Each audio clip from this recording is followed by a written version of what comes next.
Chicos, ¿cómo están todos? En esta oportunidad vamos a hablar de la cultura chavín, ¿ya? Chavín de Huántar es la que por mucho tiempo fue considerada la cultura matriz de la civilización peruana. ¿Eso qué significa? Que era la cultura más antigua y por la cual la que habría dado origen a todas las otras culturas de nuestro territorio. Esa fue la tesis de la persona que la descubrió, el arqueólogo Julio César Tello, a comienzos del siglo XX. Él pensaba que era la cultura más antigua de todo nuestro territorio, por lo tanto, era la matriz, la madre de todas las culturas que surgieron después en el Perú prehispánico.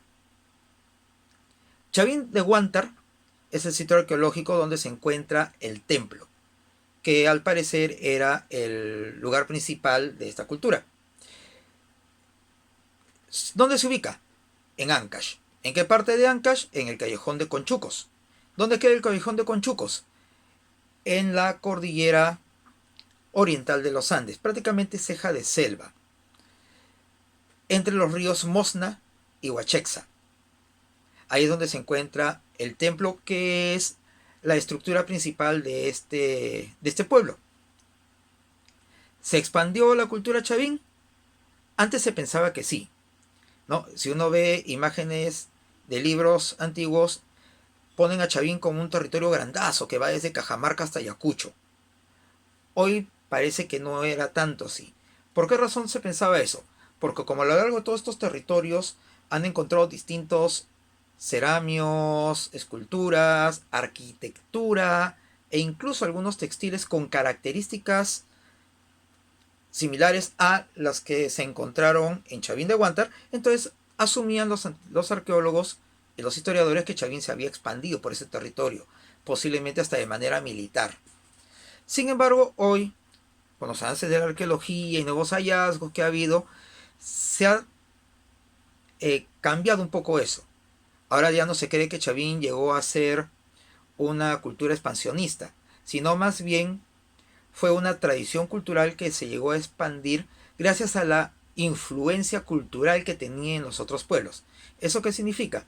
Que era tan popular, por decirlo así, tan influyente, que otros pueblos comenzaron a copiar sus estilos en arquitectura, en cerámica, en textilería, en escultura. Por eso hay varios yacimientos a lo largo de todos estos territorios que les digo que tenían características similares y no son necesariamente de la misma época. Algunos son más antiguos, otros son más modernos. Chavín era un estado teocrático.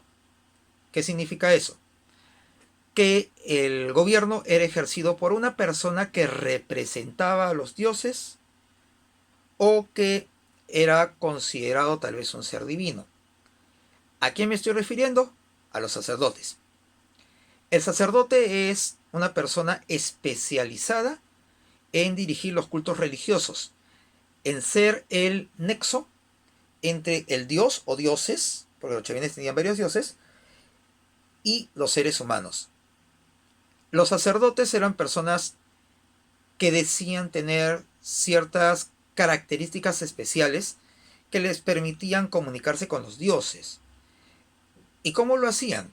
Al parecer, tomaban chicha de jora hasta embriagarse y no fumaban, chacchaban coca, o sea, la mascaban y los alcaloides de la coca lo adormecían, igual el licor, y entraba en una especie de trance.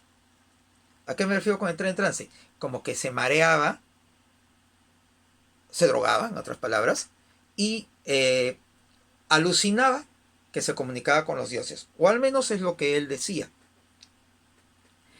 Y la gente creía que eso era cierto. Por lo tanto, el sacerdote era considerado una persona de respeto a la cual todos obedecían. O sea, en la práctica el sacerdote gobernaba también. Por eso digo que era una teocracia. La teocracia es el gobierno de la religión.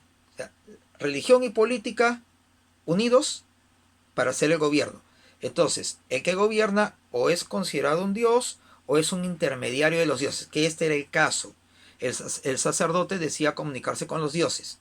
Y los dioses, según decía él, le pedían sacrificios, ofrendas. ¿Qué sacrificios, qué ofrendas se tenían que dar a los dioses? Entonces, el sacerdote, ¿qué hacía? Decía, el dios me ha pedido ofrendas de, por ejemplo, productos alimenticios, ganado.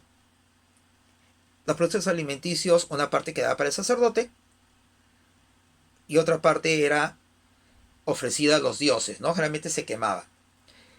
El ganado, igual, una parte para el sacerdote, para alimentarlo, todo, y otra parte para sacrificarlo ante los dioses. Pero también el dios podía también requerir sacrificios de seres humanos.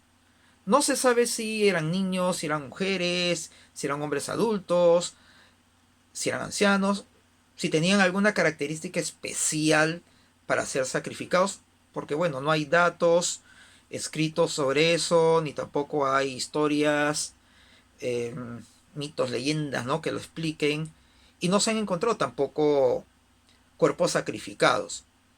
Se han encontrado unos cuantos esqueletos nomás en el interior del templo, pero nada más. Lo que creen los arqueólogos es que en la cima del templo, que tenía una forma de pirámide trunca, no terminaba en punta, sino terminaba en una base plana, había un hueco, y por ese hueco ellos chorreaban la sangre de la persona que era sacrificada, y pasaba hacia el interior del templo, que había justo precisamente bajo el hueco. En el interior había una galería y en el centro se encontraba un ídolo de piedra, grandazo, casi más o menos 3 metros por ahí, al cual le han llamado el lanzón monolítico. ¿Por qué razón es lanzón? Porque tiene forma de punta de lanza o de flecha, y monolítico porque está hecho en una sola piedra. Está esculpido y tiene características de 3 animales, que al parecer eran los dioses en la cultura chavín. ¿Qué animales eran esos? Las serpientes,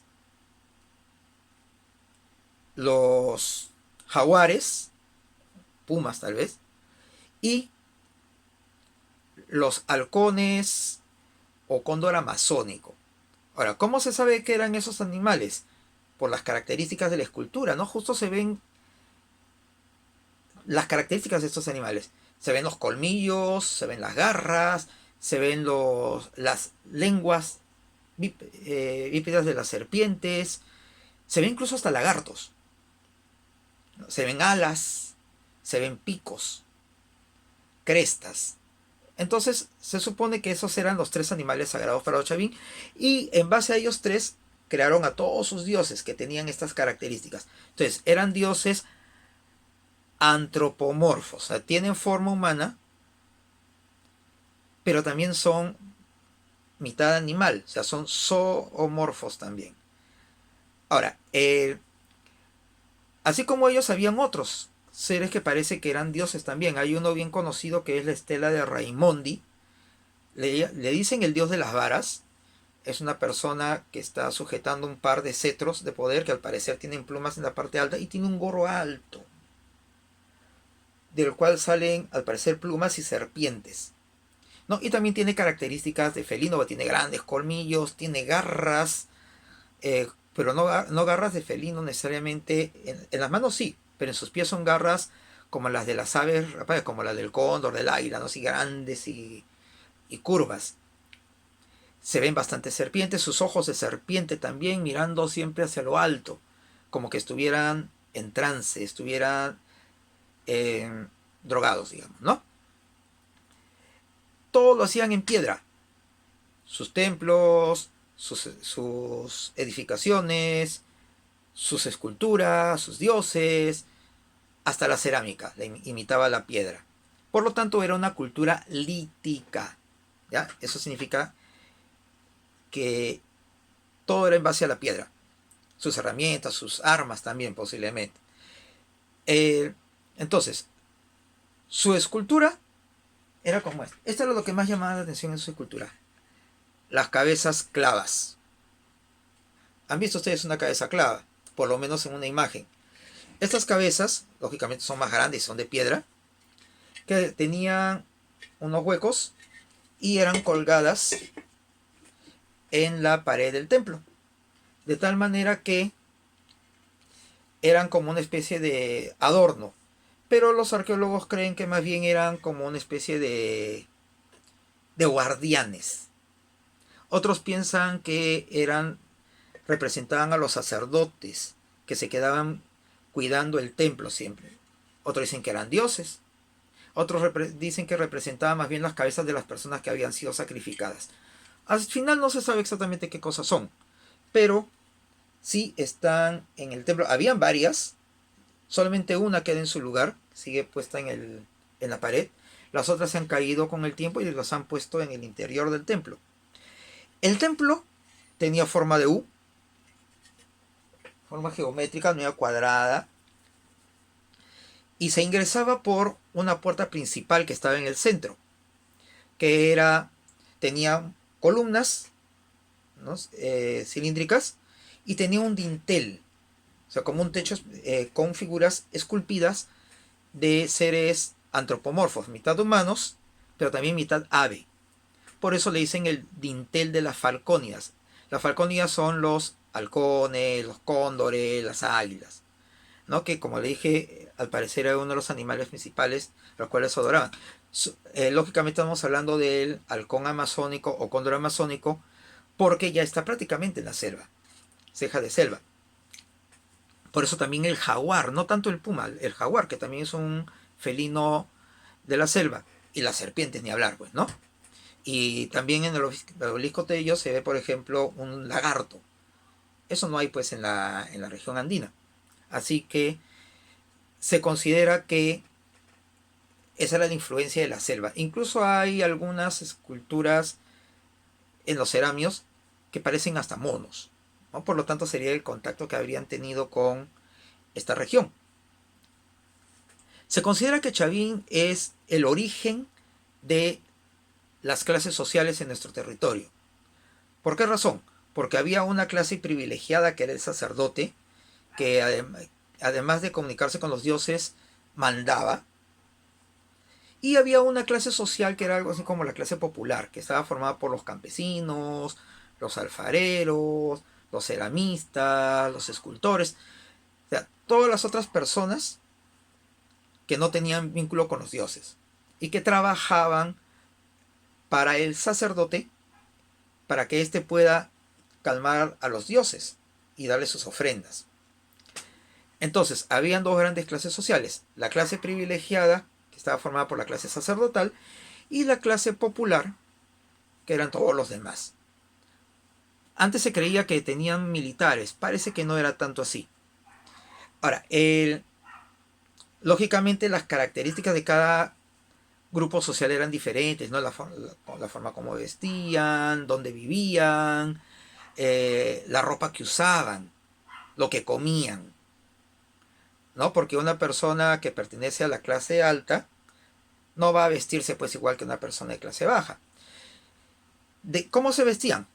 La ropa la hacían en base a fibra de algodón, que es lo que se ha encontrado. Por lo tanto, el algodón era un producto que se cultivaba. En agricultura se cultivaba algodón, se cultivaba frijol, se cultivaba calabaza, se cultivaba maíz, que son las semillas que se han encontrado.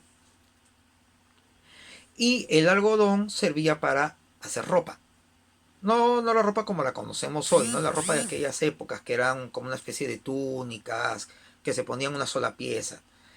Y las telas más finas, incluso de lana posiblemente lana de alpaca, lana de llama, la de tela más fina, ya sea de algodón o de lana, iba para el sacerdote.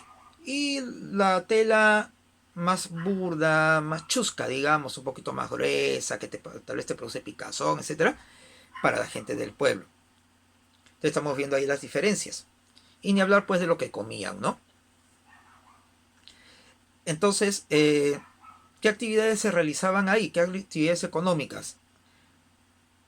La agricultura, la ganadería, la cerámica, que a la vez es una actividad artística.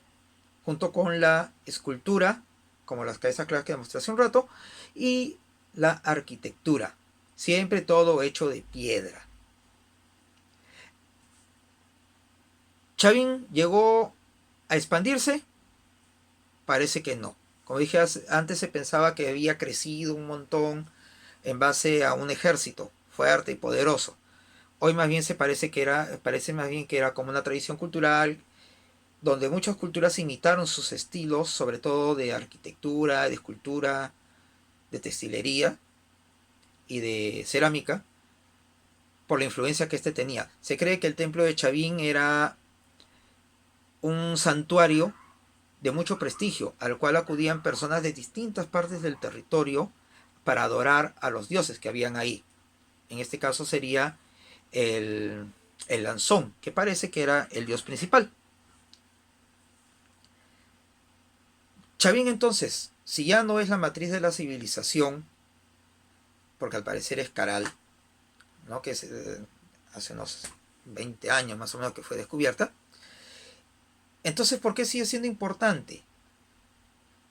¿Por qué Chavín vendría a ser la primera gran cultura, la más desarrollada de las primeras culturas antiguas, ¿no? Incluso posiblemente más que Caral, ¿no? Y habría sido, como digo, de gran influencia para otras que surgieron después.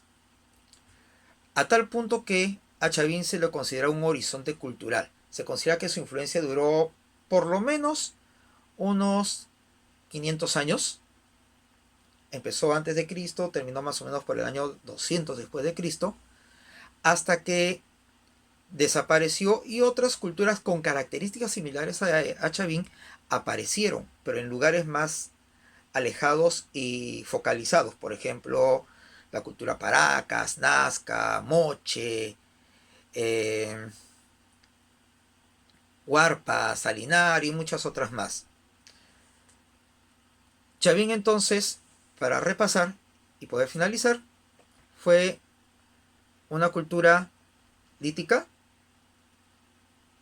teocrática y al parecer clasista. Con eso finalizamos.